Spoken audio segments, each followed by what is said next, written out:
پہلی بات تو یہ عرض کروں گا کہ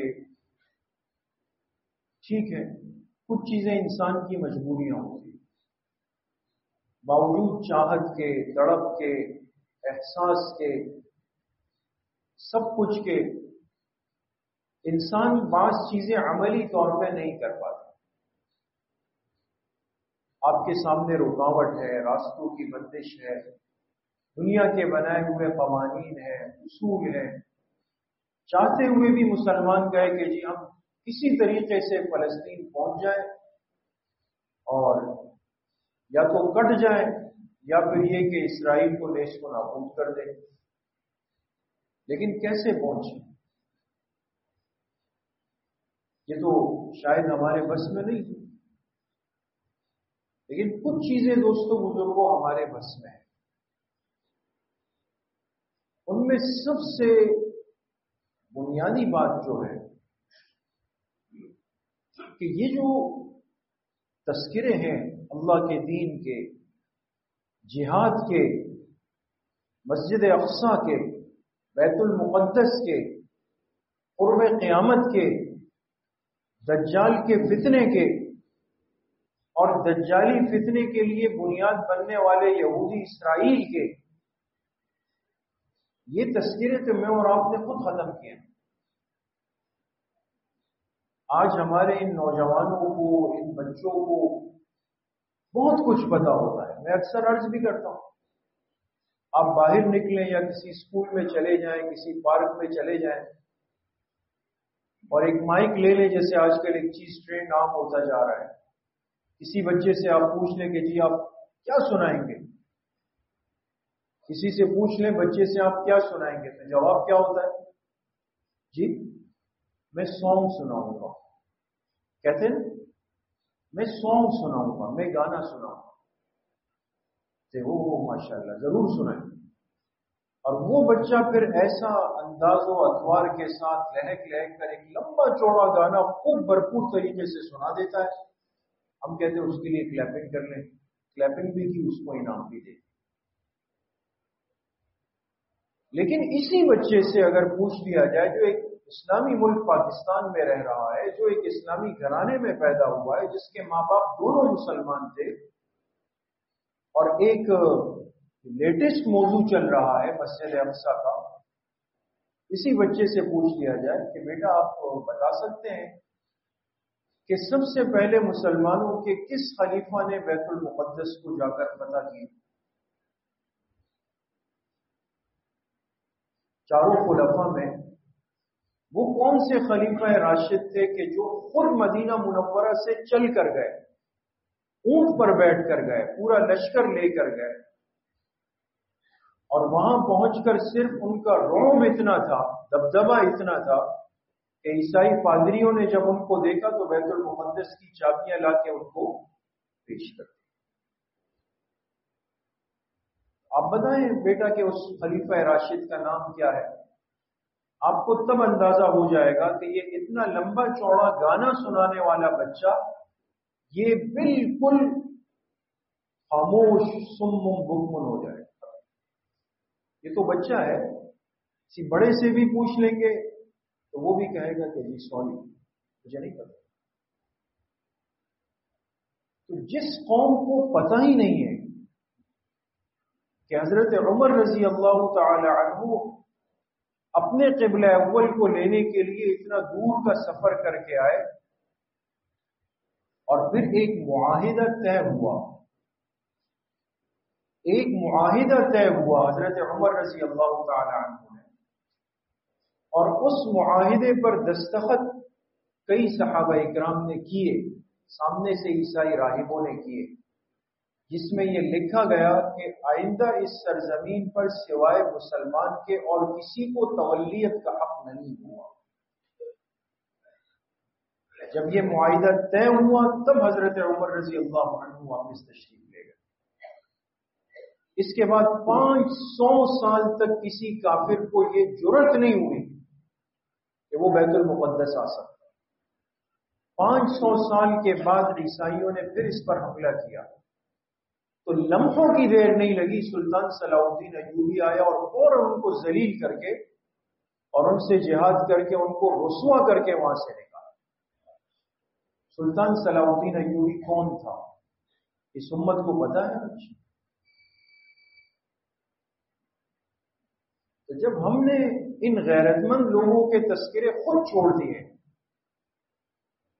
جب ہم نے ان کے نام ان کو بتائے ہی نہیں ہے، تو آج بے چینی تو ہوگی، ہمیں ایسا لگے گا کہ اس امت میں کوئی فرد ہے ہی نہیں کہ جو یہ کام کر سکے گا۔ اس لیے میرے عزیزوں، دوستوں، بزرگوں، تھوڑا سا زاویہ زندگی کو تبدیل کریں۔ یہ ایمانی تذکرے اپنی مجلسوں میں، اپنے گھروں میں زندہ کریں۔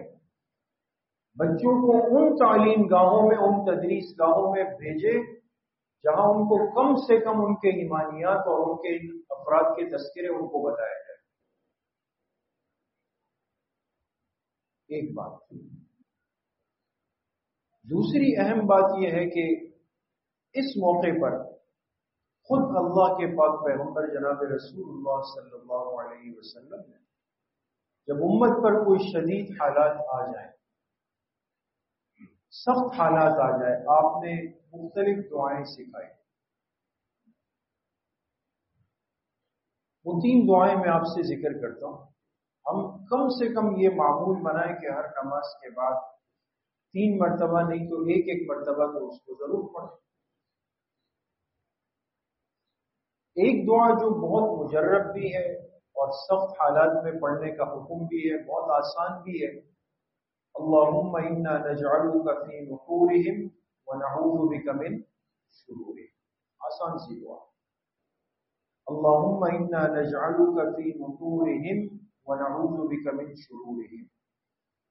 ہر نماز کے بعد کم سے کم 3 مرتبہ، ورنہ 41 دفعہ اس کو پڑھنا چاہیے۔ دوسری دعا جو حدیث پاک میں اس موقع پر ہے، غزوہ احزاب کے موقع پر جب سب جمع ہو کر آئے، آپ علیہ السلام نے مانگی، اللہم منزل الکتاب ومجری السحاب وحازم الاحزاب اہزمہم وانصرنا علیہم۔ یہ تھوڑی سی دعا ہے، ذرا الفاظ نئے ہیں اس کے۔ اللہم منزل الکتاب ومجری السحاب وحازم الاحزاب اہزمہم وانصرنا علیہم۔ اے اپنی کتاب کو اتارنے والے، اے بادلوں کو چلانے والے، اے لشکروں کو شکست دینے والے، ان لشکروں کو بھی شکست دے دے اور ہمیں ان پر نصرت دے۔ تیسری دعا بھی بہت مختصر ہے۔ اللہم استر عوراتنا وآمن روعاتنا۔ کوئی ایسا ساتھی ہے آپ میں سے جس کو تینوں دعائیں یاد ہو؟ وہ ہاتھ اٹھا دیں۔ جس کو 2 یاد ہو، جس کو 1 یاد ہو۔ تینوں دعائیں دوستوں یاد کریں۔ ٹھیک ہے، ہم کوشش کرتے ہیں کہ اس کو ایک پیپر پہ پرنٹ کر کے نوٹس بورڈ پہ بھی لگا دیں، پیج پہ بھی لگا دیں، اس کا خوب اہتمام کریں۔ تیسری اہم بات جو سارے ماحول میں اس وقت چل رہی ہے کہ جنگ کے اندر جنگ کا میدان اور جنگ کا طریقہ کار، یہ 2 چیزیں ہوتی ہیں۔ کتنے دکھ کی بات ہوتی ہے کہ جنگ کا میدان کچھ اور ہوتا ہے، ہم لڑائی دوسرے میدان میں لڑ رہے ہیں۔ جنگ کا طریقہ الگ ہے، ہم کسی اور انداز سے لڑ رہے ہیں۔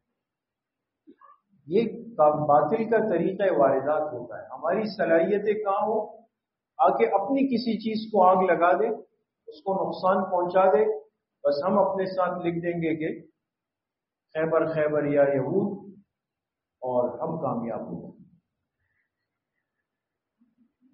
کسی چیز کو آگ لگانا، توڑ پھوڑ کرنا، یہ شریعت کے نقطہ نگاہ سے یہ ناجائز ہے۔